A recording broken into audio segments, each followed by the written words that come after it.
ई पूरा यूट्यूब पे छिया छिया को देले बारह सौ अब पूरा भोजपुरी ले डूबी ह सब बुझाता।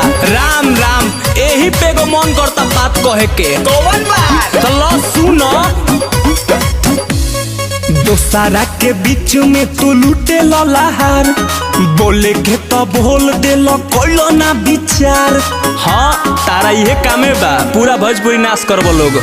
दोसारा के बीच में तू लूटे लहार बोले के तो बोल दे लो कोइलो ना विचार। सबे शरमी के हद तू पार कोइलो अरे पार कोइलो तू पार कोइलो।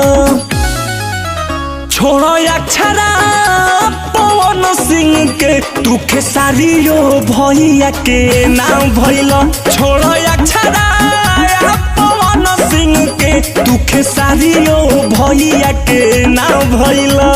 आया बयाज आज मार गएगा मार झूठा छमार झूठा छमार।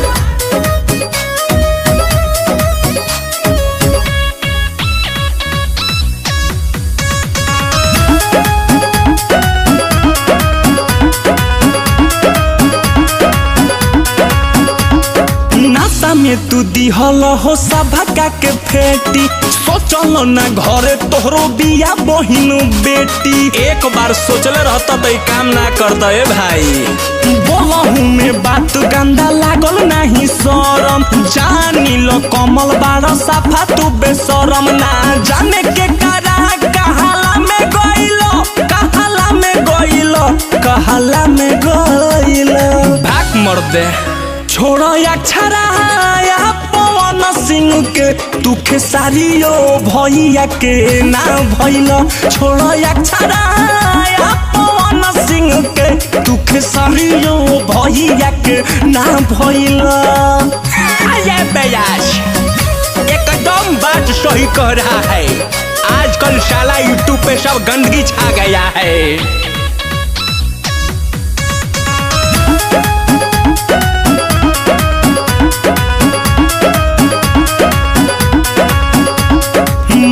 वाला काम कोइले बारह तुला सारी के वायरस बताओ तारो भैया खेसारी के का हो जौने थरिया में खइलो ओही में छेद कर दरो भाई। मारे वाला काम कोइले बारह जूता जूता जानी लो कमल बारह बारह का तू कुत्ता। ना जाने तू जाके कहां नशा कोइलो अरे नशा कोइलो तू नशा कोइलो।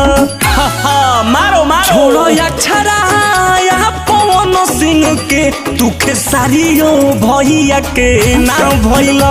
छोड़ो अक्षरा पवन सिंह के तू खेसारियो भैया के नाम भइलो। जा साफा बेशरम बड़ तारा से उम्मीद